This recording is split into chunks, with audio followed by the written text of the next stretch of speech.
प्रिय विद्यार्थियों, आज की इस क्लास में आप लोगों का स्वागत है। आज हम लोग गुरु नानक देव पाठ का अध्ययन करेंगे, जिसके लेखक आचार्य हजारी प्रसाद द्विवेदी जी हैं।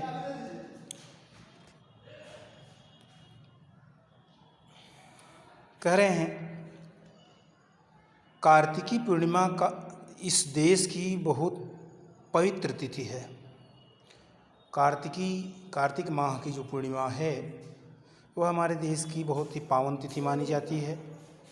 इस दिन सारे भारतवर्ष में कोई न कोई उत्सव, मेला, स्नान या अनुष्ठान होता है।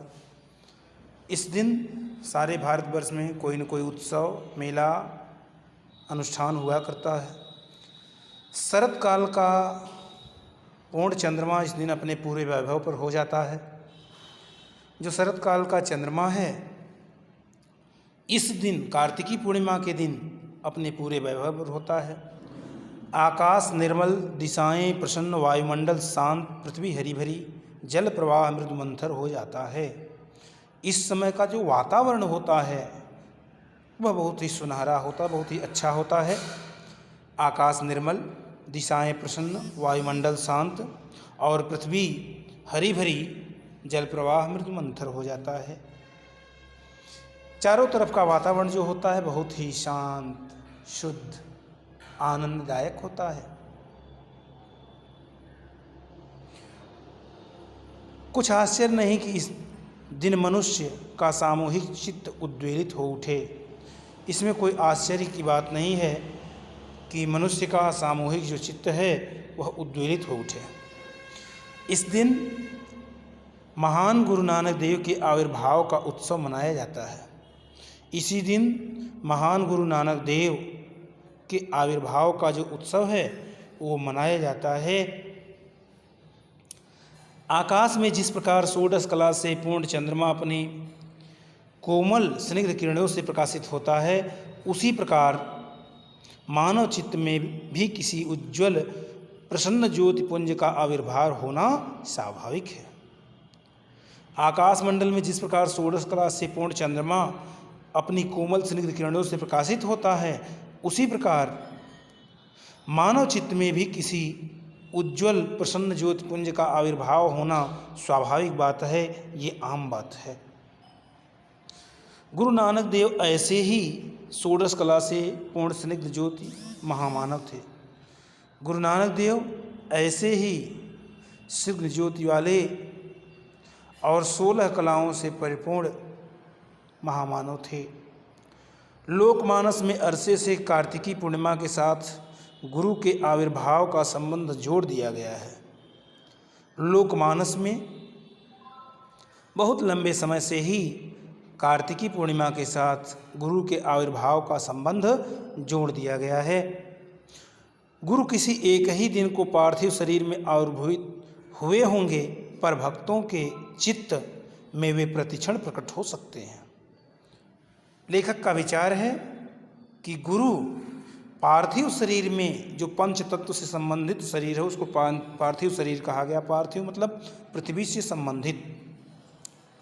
तो पार्थिव शरीर में किसी एक ही दिन आविर्भूत हुए होंगे, लेकिन भक्तों के चित्त में तो वे प्रतिक्षण प्रकट हो सकते हैं। पार्थिव रूप को महत्व दिया जाता है, परंतु प्रतिक्षण आविर्भूत होने को आध्यात्मिक दृष्टि से अधिक महत्व मिलना चाहिए। लेखक कह रहे हैं कि पार्थिव रूप को तो महत्व दिया जाता है, लेकिन जो भक्तों के हृदय में प्रतिक्षण आविर्भूत हो रहे हैं उसको आध्यात्मिक दृष्टि से महत्व मिलना चाहिए। इतिहास के पंडित गुरु के पार्थिव शरीर के आविर्भाव के विषय में वाद विवाद करते रहते हैं। इस देश का सामूहिक मानव चित्त उतना महत्व नहीं देता।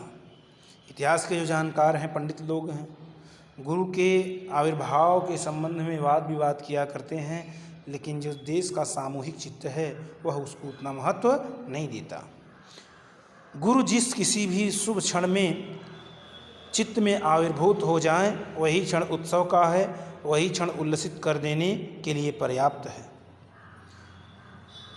लेखक आगे कह रहे हैं कि गुरु जिस भी किसी क्षण हमारे मन में प्रकट हो जाएं, उत्पन्न हो जाएं, पैदा हो जाएं, वही क्षण उत्सव का है, वही क्षण आनंद का है, वही क्षण उल्लास का है, वही क्षण कार्तिकी पूर्णिमा है। नवो नवो भवसि जयमानः। हे गुरु, तुम प्रत्येक पल हमारे चित्त में आविर्भूत होकर के सदैव सदैव के लिए नवीन बने रहो, ऐसा इस संस्कृत की सूक्ति वाक्य में कहा जा रहा है, सूक्ति वाक्यांश में कहा जा रहा है। आगे इसमें भी लिखा हुआ है कि गुरु तुम प्रतिक्षण चित्त भूमि में आविर्भूत होकर नित्य नवीन बने रहो।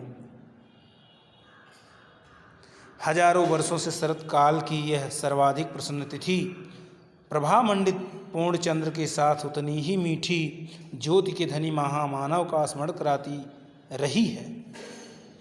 हजारों वर्षों से ही शरत काल की यह सर्वाधिक प्रसन्न तिथि पूर्ण चंद्र के साथ उतनी ही मीठी ज्योति के धनी महामानव महापुरुष लोकोत्तर पुरुष की याद दिलाती रही है। इस चंद्रमा के साथ महामानवों का संबंध जोड़ने में इस देश का समष्टि चित्त आह्लाद अनुभव करता है, और इस चंद्रमा के साथ महामानवों का संबंध जोड़ने में इस देश का जो सामूहिक चित्त है, समष्टि चित्त है, वह प्रसन्नता का अनुभव करता है। हम रामचंद्र, कृष्णचंद्र आदि कहकर इसी आह्लाद को प्रकट करते हैं। हम उस आह्लाद को राम, कृष्ण तमाम नामों से प्रकट करते हैं, कह करके प्रकट करते हैं। गुरु नानक देव के साथ इस पूर्ण चंद्र का संबंध जोड़ना भारतीय जनता के मानस के अनुकूल है, और गुरु नानक देव के साथ इस पूर्ण चंद्र का संबंध जोड़ना भारतीय जनता के मानस के अनुकूल है। आज वह अपना आह्लाद प्रकट करती है। गुरु नानक देव का आविर्भाव आज से लगभग 500 वर्ष पूर्व हुआ था। लेखक आगे कह रहे हैं कि गुरु नानक देव का आविर्भाव आज से लगभग 500 वर्ष पूर्व हुआ था। भारत की मिट्टी में युग अनुरूप महापुरुषों को जन्म देने का अद्भुत गुण है। भारत की मिट्टी में युग के अनुरूप महापुरुषों को जन्म देने का अद्भुत गुण है, क्योंकि आपने देखा कि कभी इस धरती पर राम का अवतार हुआ, कभी कृष्ण का अवतार हुआ, कभी गौतम बुद्ध का अवतार हुआ, कभी कबीर का, कभी तुलसी का, कभी विवेकानंद जी का, तमाम महापुरुषों का अवतार हुआ। और युग के अनुरूप जिस समय में जैसी स्थिति थी, इन महापुरुषों ने उस स्थिति को संवारने, सजाने का काम किया। तो ये अद्भुत गुण है हमारी भारतवर्ष की मिट्टी में। आज से 500 वर्ष पहले देश अनेक कुसंस्कारों में उलझा था। हमारा देश आज से 500 वर्ष पहले तमाम प्रकार के कुसंस्कारों में फंसा पड़ा था। जातियों, संप्रदायों, धर्मों और संकीर्ण कुलाभिमानों में वह खंड विच्छिन्न हो गया था। जातियों में, संप्रदायों में, धर्मों में, संकीर्ण कुलाभिमानों में वह खंड जो था वह विच्छिन्न हो गया था, टुकड़े टुकड़े हो गया था। देश में नए धर्म के आगंतुकों के कारण ऐसी समस्या उठ खड़ी हुई थी जो इस देश के हजारों वर्षों के लंबे इतिहास से अपरिचित थी। हमारे इस देश में तमाम विदेशियों का आक्रमण हुआ, तमाम लोग आए और अपने अपने धर्म, मजहब का प्रचार प्रसार किए। तो इन तमाम आक्रांताओं के आने के कारण हमारा देश जातियों में, संप्रदायों में, धर्मों में और संकीर्ण कुलाभिमानों में छिन्न हो गया था। देश में ये बात हो गई है, आगे चलें। छिन्न हो गया था।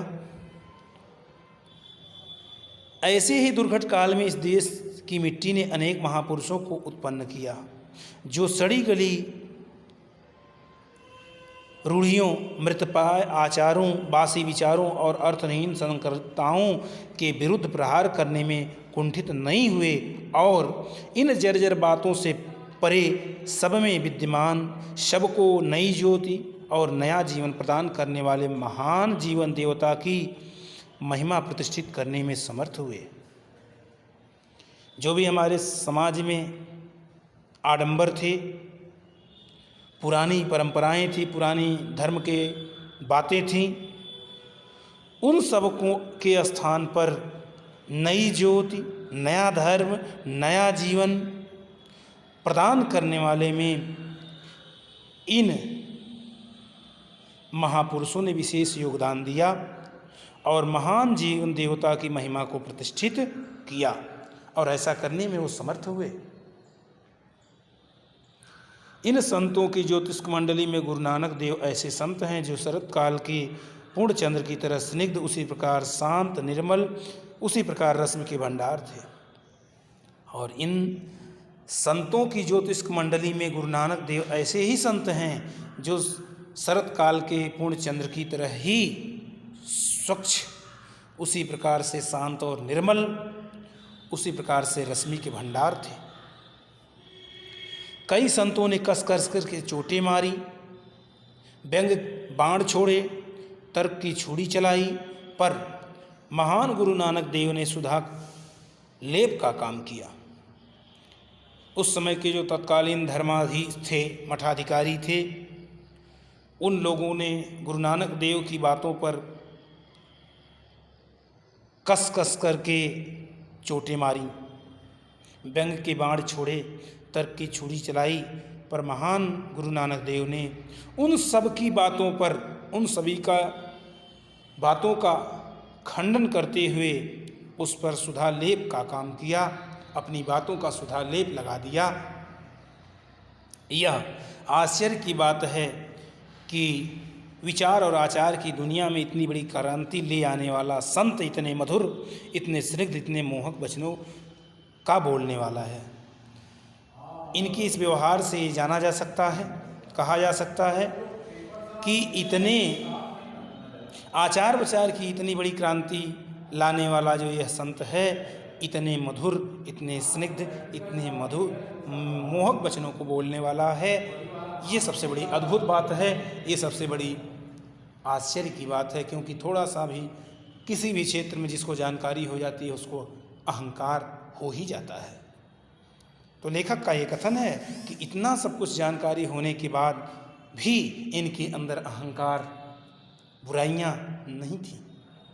आइए हम लोग आगे की ओर चलते हैं। किसी का दिल दुखाए बिना, किसी पर आघात किए बिना, किसी का दिल दुखाए बिना और किसी पर आघात किए बिना ही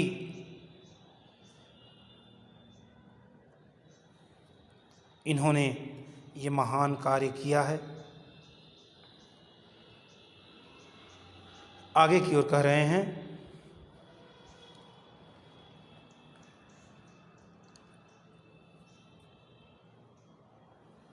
कि कुसंस्कारों को छिन्न करने की शक्ति रखने वाला, नई संजीवनी धारा से प्राणिमात्र को उल्लसित करने वाला यह संत मध्यकाल की ज्योतिष मंडली में अपनी निराली शोभा से शरद पूर्णिमा के पूर्ण चंद्र की तरह ज्योतिषमान है। तो बिना किसी को चोट कर पहुँचाए, बिना किसी को आहत किए ही कुसंस्कारों को गुरु नानक देव ने छिन्न कर दिया।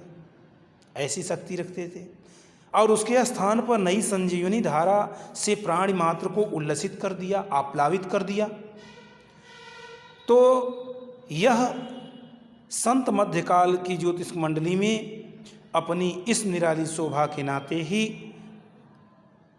शरद की पूर्णिमा के चंद्र की तरह से ही ज्योतिषमान हैं, प्रकाशमान हैं। आज भी उनका नाम उसी प्रकार से चमक रहा है जिस प्रकार से पूर्णिमा का चंद्रमा चमकता है, उसकी किरणें चमकती हैं। आज उसकी याद आए बिना नहीं रह सकती। आज उसकी याद आए बिना नहीं रह सकती। वह सब प्रकार से लोकोत्तर है। वो गुरु नानक देव सभी प्रकार से लोकोत्तर पुरुष हैं, महामानव हैं। उसका उपचार प्रेम और मैत्री है, और उसका उपचार जो है क्या है? प्रेम और मैत्री। उसका शास्त्र सहानुभूति और हित चिंता है। उसका जो शास्त्र है वह सहानुभूति है, हित चिंता है, दया है, परोपकार है। वह कुसंस्कारों के अंधकार को अपनी स्निग्ध ज्योति से भेदता है। वो जो गुरु नानक देव हैं कुसंस्कारों के भेद को अपनी स्निग्ध ज्योति से भेदते हैं। मुमूर्ष प्राणधारा को अमृत का भांड उलेरकर प्रवाहशील बनाते हैं, और जो मृतप्राय लोग हैं उन लोगों को अमृत का भांड उलेर करके, भांड का अर्थ बर्तन से है, भगोना इत्यादि से, उलेट करके उसे प्रवाहशील बनाते हैं, उत्साहित करते हैं, उल्लसित करते हैं। वह भेदों में अभेद देखता है, नाना तत्व में एक तत्व का संधान बताता है। वह सब प्रकार से निराला है। वह भेदों में भी अभेद देखते हैं कि सभी प्राणी एक समान हैं, सभी मानव एक जैसे हैं। नाना तत्व में एक तत्व का संधान करते हैं, और इस प्रकार से सब तरह से वो निराले हैं। इस कार्तिक पूर्णिमा को अनायास उनके चरणों में नत हो जाने की इच्छा होती है। लेखक कह रहे हैं कि इस कार्तिकी पूर्णिमा में अपने आप ही उनके चरणों में नत हो जाने की, नत माने होता झुक जाना, प्रणाम करना, तो नत हो जाने की इच्छा होती है। तो विद्यार्थीगण, आज की इस वीडियो में हम इतना ही देखेंगे। अगले दिन की वीडियो में इसका शेष अंश आपको मिलेगा। यहीं हम इनके इस पाठ को रोकते हैं। तब तक के लिए बहुत बहुत धन्यवाद। शुभ दिन।